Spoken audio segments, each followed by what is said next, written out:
тамаша сөз бұл өмірде әке деген.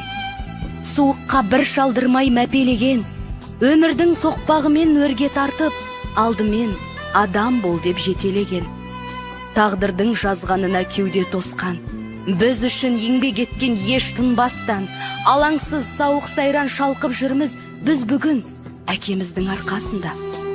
Ана жан, шаңыраққа болдың пана, жамандық қылмаушы едің ешбір жанға, амал не, жоқсыз бүгін ортамызда, сағындық әке ананы баршамызда. Жан ана, ұл қызыңның тірек едің, тірі болсаң жарқылдап жүрер едің, болмасаң да бүгін біздің жанымызда, айтқан сөзің тәтті күлкің жадымызда. Жұбанышпен жанымыз жабырқаулы, сағынышпен туғандарың еске алады, өзіңізбен өткен күндер жадымызда мәңгіге сақталады.